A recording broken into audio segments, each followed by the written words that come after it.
함께 사도신경으로 신앙 고백하시겠습니다. 전능하사 천지를 만드신 하나님 아버지를 내가 믿사오며 그 외아들 우리 주 예수 그리스도를 믿사오니 이는 성령으로 잉태하사 동정녀 마리아에게 나시고 본디오 빌라도에게 고난을 받사 십자가에 못 박혀 죽으시고 장사한 지 사흘 만에 죽은 자 가운데서 다시 살아나시며 하늘에 오르사 전능하신 하나님 우편에 앉아 계시다가 죄로서 산 자와 죽은 자를 심판하러 오시리라.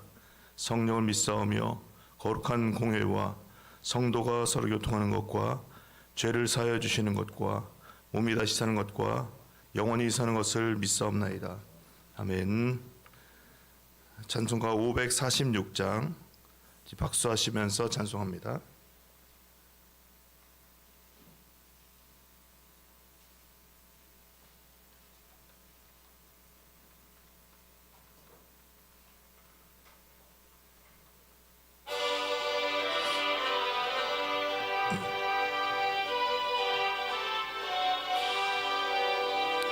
주님 약속하신 말씀 위에서 영원토록 주를 찬송하리라.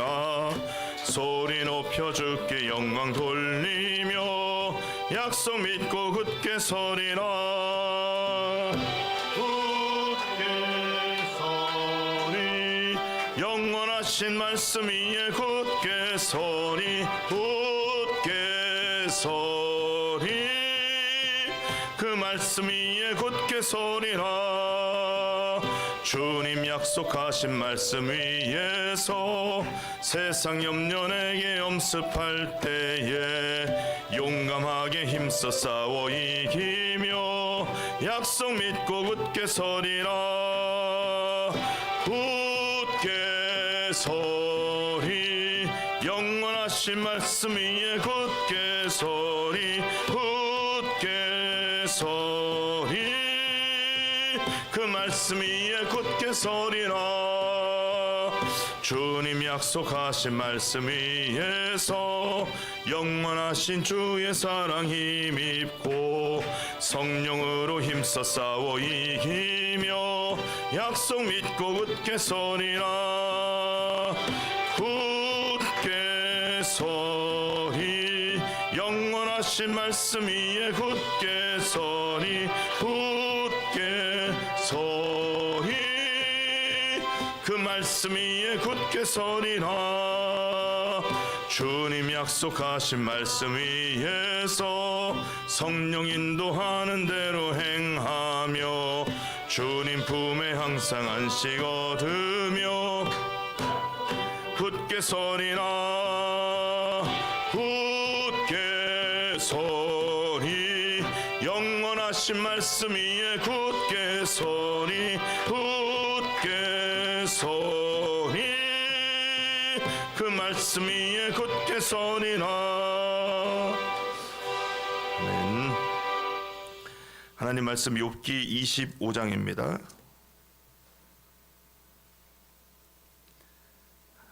짧지만 교독하시겠습니다. 수아 사람 빌닷이 대답하여 이르되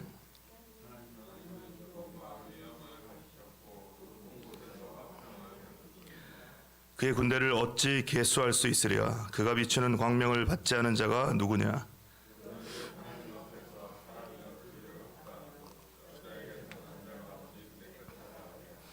보라 그의 눈에는 달이라도 빛을 발하지 못하고 별도 빛나지 못하거든. 아멘.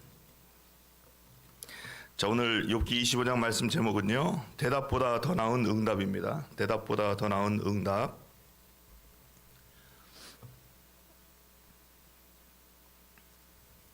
욥기 25장은 사막에 해당하죠. 욥기는 7막 그리고 42장이라 그랬습니다. 세 친구와 욥이 대화하고 있는 것에서 마지막 부분입니다. 마지막 부분이고 빌닷의 세 번째 말이고, 이제 빌닷이 세 번째 말하고 난 다음에 욥의 대답이 26장과 27장까지 쭉 이어지고 이제 28장부터 우막으로 넘어가게 됩니다. 빌닷의 말수를 보니까 절반 이상으로 줄었습니다. 빌닷의 말을 마지막으로 새 친구의 말이 다 끝나게 됩니다. 소발은 아예 말하지 않습니다. 종달새처럼 욥을 꾸짖던 소발, 그저 침묵으로 들어갑니다. 왜 그럴까요?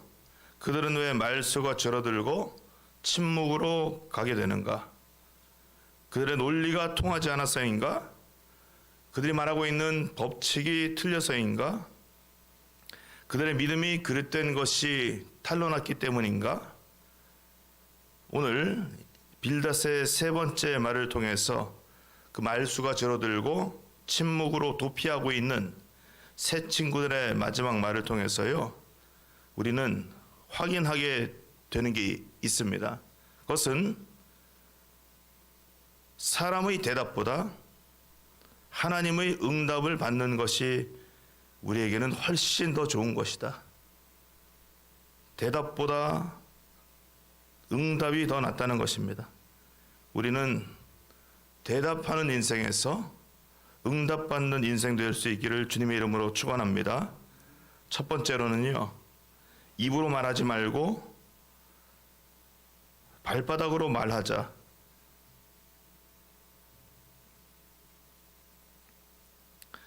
믿음이라고 하는 것은 입에서 나오는 말로 증명되는 게 아닙니다. 발바닥에서 나오는 실천으로 증거되는 것이 믿음입니다.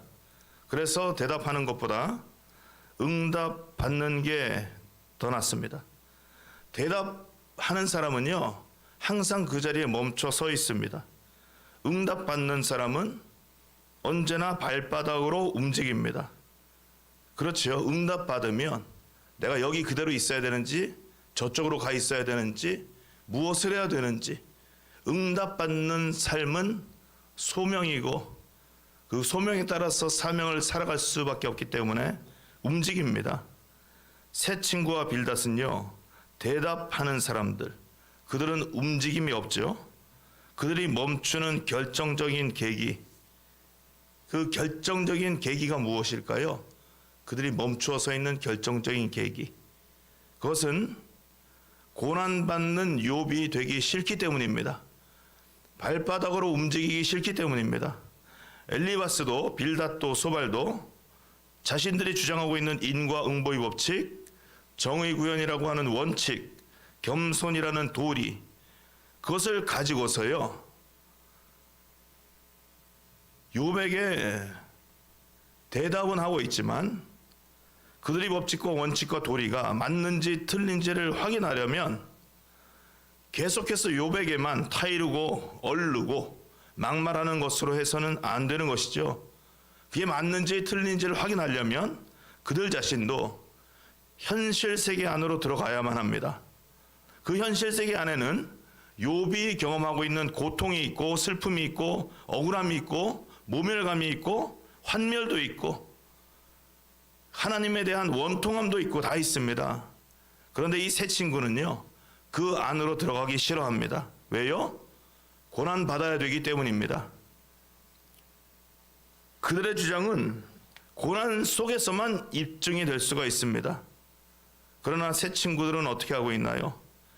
고난 가운데로 들어가기 싫으니까 새 친구들 지금 최종의 말을 하고 있는 빌닷은 고난 가운데 굳이 안 들어가는 핑계 명분을 들이대고 있습니다. 2절 함께 읽으시겠습니다. 하나님은 주권과 위엄을 가지셨고 높은 곳에서 화평을 베푸시느니라. 맞는 말이죠. 이것도 아멘입니다. 하나님은 주권을 가지고 계시고 위엄을 가지고 계십니다. 그러나 높은 곳에서만 화평을 베푸시는 것은 아니죠. 하나님은 새 친구들처럼 입으로 대답하는 하나님이 아니라 발바닥으로 응답하시는 하나님이시기 때문입니다. 자, 주기도문에서요, 중요한 부분, 나라가 임하시오며 그랬습니다. 뜻이 하늘에서 이루어진 것 같이 땅에서도 이루어지이다 그랬습니다. 하나님께서는 하나님의 뜻을 하늘에서도 이루시고 땅에서도 이루어 주십니다. 저 사람에게도 이루어 주시고 이 사람에게도 이루어 주십니다. 빌닷에게도 이루어 주시고 욥에게도 이루어 주십니다. 하나님은, 하나님의 전능하심은요, 높은 곳에 가만히 계시기 때문에 전능하심이 아니라 낮고 천한 이 땅 가운데 오시기 때문에 전능하신 하나님이십니다. 하나님의 전능하심은 어디에서 성취가 되나요? 임마누엘에서 성취가 되는 것입니다. 그러니 엘리바스와 빌닷과 소발이요, 하나님의 자녀답게 말하고 있다고 한다면 그들도 임마누엘 해야 되는 것입니다. 자신들의 법칙과 원칙과 도리를 구현해야 되는 것이죠. 현실 세계 안으로 들어가서 고난 받으면서 그것을 살아가야지 틀린지 맞는지가 확인이 되는 것입니다. 틀리고 맞고 이전에 하나님께서 발바닥으로 응답하시는 하나님이신 것처럼 그들도 응답하는 삶을 살아야 된다고 하는 것입니다. 우리 출애굽기 3장 7절에서 8절 찾아가 보시겠습니다.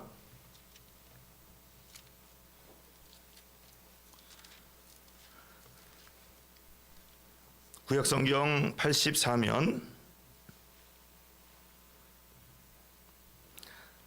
자 7절 8절 함께 읽습니다.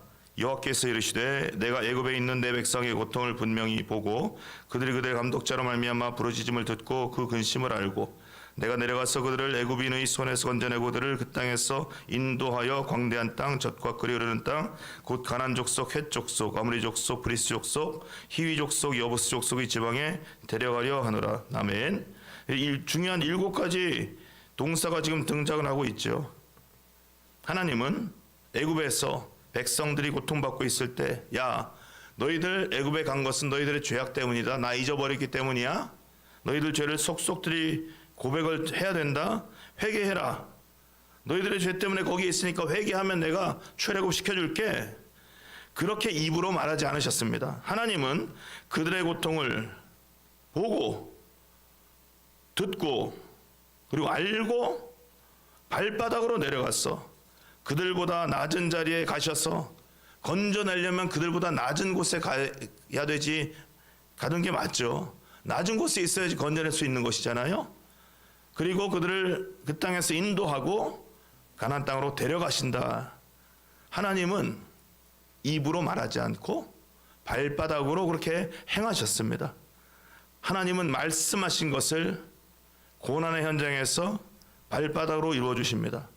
그것이 우리가 고난 가운데 있는 이유이기도 합니다. 우리도 임마누엘의 하나님의 일하심처럼 발바닥으로 일어서서 발바닥으로 일하는 사람들, 우리에게 주어진 인생에 응답하는 사람들로, 이 세상 가운데 하나님의 응답을 증거하는 사람들로 하나님께서 세워주신 줄로 믿습니다.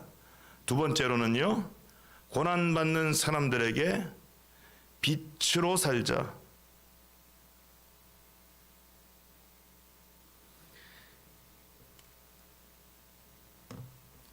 자, 말씀 3절 함께 읽으시겠습니다.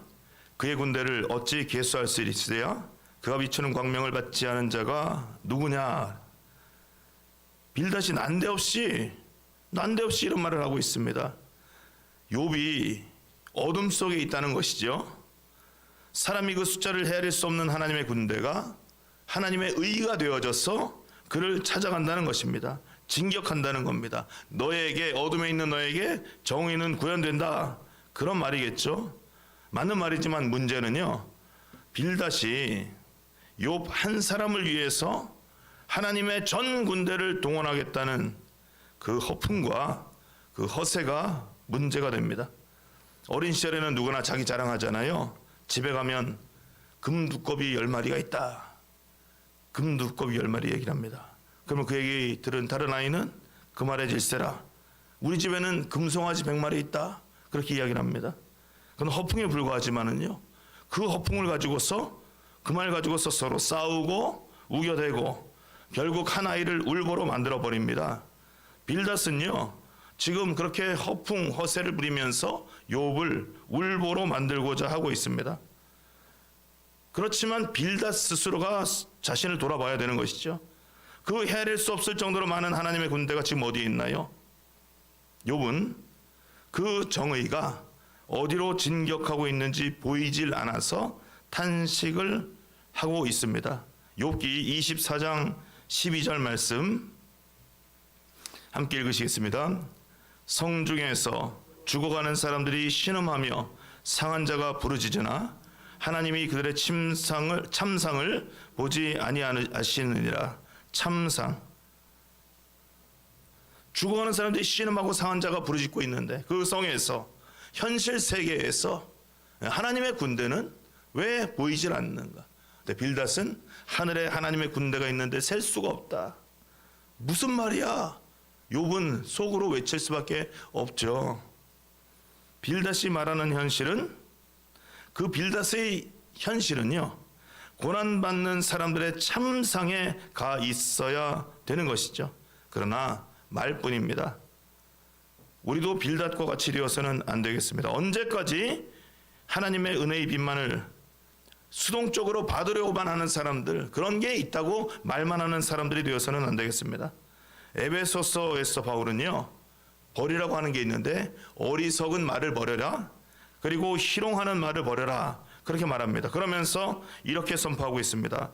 에베소서 5장 8절에서 10절까지 말씀에서 너희가 전에는 어둠이더니 이제는 주 안에서 빛이라. 빛의 자녀들처럼 행하라. 빛의 열매는 모든 착함과 의로움과 진실함에 있느니라. 주를 기쁘시게 할 것이 무엇인가 시험하여 보라 그랬습니다. 빌닷은요, 욥을 울보로 만들려고 할 게 아니라 하나님을 기쁘시게 할 것이 무엇인가를 생각해야만 합니다. 욥기를 읽고 있는 우리는 어떤가요? 어떤 한 사람을 울보로 만들어 놓지는 않았는가요? 아니면 스스로가 울보가 되어버렸나요? 어떤 경우에든 우리는 하나님을 바라보고 하나님을 생각하고 내가 지금 하나님을 기쁘시게 하고 있는가? 사람에 대한 원망이 아니라 하나님을 기쁘시게 하고 있는가? 그것을 마음으로 간직하고 우리의 삶으로 살아갈 수 있기를 원합니다. 프린트본을 드렸는데 이 빅토르 위고라는 사람이 있잖아요. 레 미제라블이라고 하는 소설을 우리가 잘 알고 있습니다. 레 미제라블. 저는 얼마 전까지만 해도 레미 제라블인 줄 알았는데 레 미제라블이더라고요. 한국말로 번역을 하자면 비참한 사람들입니다. 성중에서 죽어가는 사람들의 참상을 왜 안 돌아보십니까 했을 때 그 참상을 살고 있는 비참한 사람들. 주인공 이름이 누군지 아세요? 프린트를 봅시다. 이렇게 말씀을 미리 드리지 말아야 되는데. 자, 레 미제라블의 주인공 이름.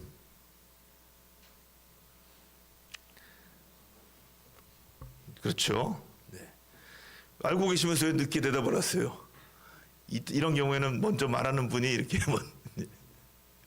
자, 그러면 성은 장이요 이름은 발장일까요? 아니죠. 제가 보니까 이 장발장이 왜 장발장인지 이름이 장발장으로 알고 계시는 분들이 너무 많아서. 이름은 장입니다. 장. 발장은 그 녀석이라는 말입니다. 그 녀석 장입니다. 그 녀석 장. 이분이 원래 선한 사람이거든요.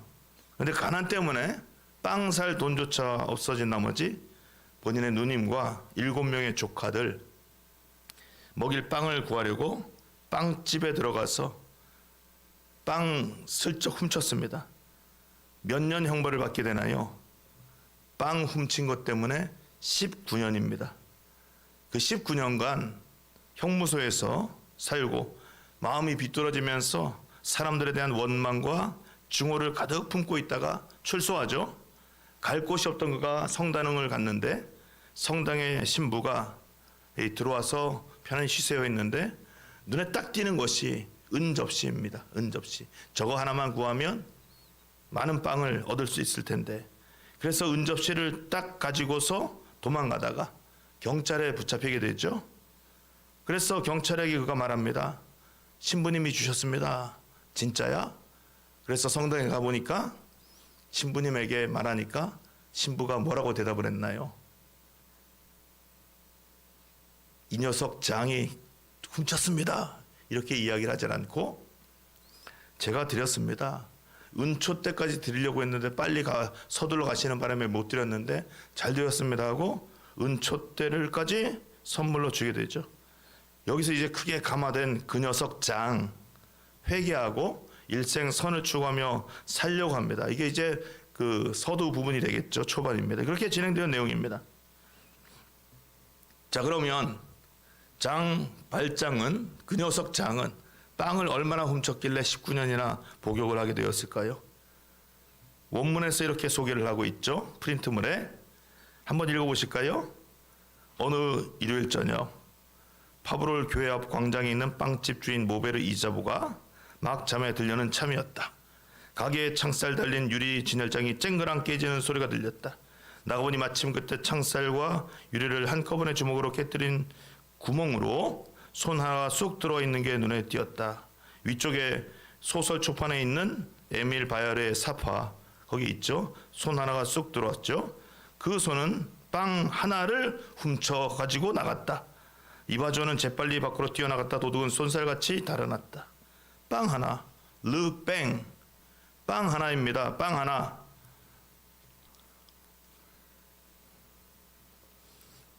저는 이 에밀 바열의 그림을 한번 묵상해 볼 수 있기를 바라는데요. 빌닷은 말합니다. 3절에서 그가 비추는 광명을 받지 않은 자가 누구냐 그랬습니다. 그 빛이 장발장의 저 손도 지금 비추고 있는 것이죠. 우리는 그 손을요, 도둑질하는 죄인의 손으로 밝혀 규정하고 있는 것인가? 아니면 굶주린 비참한 사람의 손을 저렇게 빛으로 밝히면서 그 손을 붙잡아 주려고 하고 있는 것인가? 우리 스스로를 돌아보셔야 된다는 겁니다. 신부가 건넨 은초 때는 장발장의 마음을 밝혀준 빛이 되었습니다. 너희 마음에 꺼진 등불에 빛을 밝혀라. 하나님도 욥을 비추십니다. 정죄하기 위해서 비추시나요? 그의 손을 붙잡기 위해서 비추시나요? 그의 손을 붙잡기 위함이죠. 우리가 눈을 떠서 바라보는 모든 현실과 눈을 떠서 만나게 되어지는 모든 사람들은 그 손 붙잡으라고 우리에게 하나님께서 빛을 주신 겁니다. 우리는 세상을 환하게 비추며 하나님을 기쁘시게 하는 빛된 자녀로서 이 세상 가운데 하나님께서 세워두신 줄로 믿습니다. 하늘의 군대를 계수해봐야 뭐 하겠어요? 하늘의 보화가 많다고 말해봐야 무엇 하겠어요? 너에게도 하나님의 빛이 있다고 말만 해봐야 무엇 하겠어요? 응답하는 우리의 삶이 될 수 있기를 주님의 이름으로 축원합니다. 마지막으로 하나님은 사람을 평가하지 않으시고 사랑하신다. 새 친구들은 욥이 고난받는 이유에 대해서 너희 죄 때문이다 말합니다. 그런데 욥의 죄의 목록을 제시할 수가 없습니다. 그래서 욥이 받고 있는 고난 자체를 죄를 지었다는 근거로 삼습니다. 그러니까 동어 반복이죠. 너가 고난받고 있는 것은 죄 때문이다. 근데 죄의 목록이 없으니까 너희 고난이 너가 죄가 있다는 것을 증거하고도 남는다. 이 고난은 하나님의 징계라고 하는 말이죠. 하나님의 징계가 있다는 것은 너가 죄를 지었다는 얘기가 아니냐. 그래서 빌닷의 결론은 이것이죠. 4절 그런즉 하나님 앞에서 사람이 어찌 의롭다 하며 여자에게서 난 자가 어찌 깨끗하다 하랴. 이 말도 100번 옳은 말이지만 하나님은 빌닷처럼 사람을 평가하는 하나님이 아닙니다. 하나님은 하나님 앞에 있는 죄인들을 사랑하시는 하나님. 실제로 새 친구들의 주장과 대답이 진행되면서 고난받는 이 욥에게서 점점 수면 위로 떠오르는 진실은요, 하나님께서 의로운 오른손으로 욥을 붙들고 계신다는 사실입니다. 이와는 달리 새 친구가 주장하는 믿음과 순종은 그들의 손과 발에 있지 않고 그들의 말과 혀, 생각에만 있습니다. 그들 스스로는 것을 믿음이고 대답하고 있는 것을 순종이라고 여기지만 우리는 그것을 믿음과 순종이라고 부르질 않습니다. 믿음과 순종은 오직 삶이라고 하는 투박한 현실, 모순 덩어리 현장, 부조리 가득한 그 자리에서 증명되는 실체입니다. 현실에 부딪혀서 나오는 것이 논리고 법칙이지만 특히 믿음이라고 하는 것은 고난의 경험 가운데서만 증거되는 겁니다. 순교자를 보시기 바랍니다. 순교자들은 자신들의 믿음을 말로 증명하지 않고 삶으로 증거했습니다. 믿음과 순종이 말과 혀에 있던 새 친구들, 욥이 고난받는 이유를 두고 너에게 죄가 있으니까 회개해라 말합니다. 그러나 회개해야 될 사람들은 새 친구들이죠. 자, 새 친구들이 왜 회개를 해야 되는가? 그들은 첫째, 하나님의 말씀을 이론과 법칙으로 만들어 버렸습니다. 두 번째, 그들은 세상에서 고난당하는 사람들을 수수방관하거나 혹은 정죄했습니다. 세 번째, 그들은 악의 현실을 외면했습니다. 네 번째, 그들은 자신들의 삶에서 하나님을 소외시켜 버렸습니다. 다섯 번째, 사람이 가지고 있는 법과 윤리를 가지고 그것이 하나님인 양 우상화 시켜버렸습니다. 몇 번째인가요? 여섯 번째, 우리는 불신앙과 불순종을 죄로 보면서 회개하라고 외치지만 훨씬 더 심각한 죄악은요, 고난받기 싫어하는 믿음이라고 하는 겁니다. 그들은 고난받기 싫어합니다. 왜냐하면 고난받기 싫어하는 믿음에서 온갖 종류의 불신앙과 불순종이 나오고 재생산되는 것인데, 이 고난받기 싫어하는 믿음은 스스로의 믿음도 불신앙과 불순종으로 만들어버리게 되는 것인데, 그들이 그렇게 하고 있습니다. 욥을 정죄하고 믿으라, 순종해라, 회개해라, 그래야 복 받는다고 말하는 주장과 공한 말은 결국은요, 다른 사람들조차도 불신앙과 불순종으로 밀어넣게 된다는 것입니다. 우리는 어떤 사람들인가요? 정죄당한 욥과 같은 사람인가요? 믿으라, 회개하라, 순종하라 주장하고 있는 새 친구와 같은 사람인가요? 그동안이면 새 친구들에 의해서 불신앙과 불순종으로 걸어간 또 다른 사람들인가요?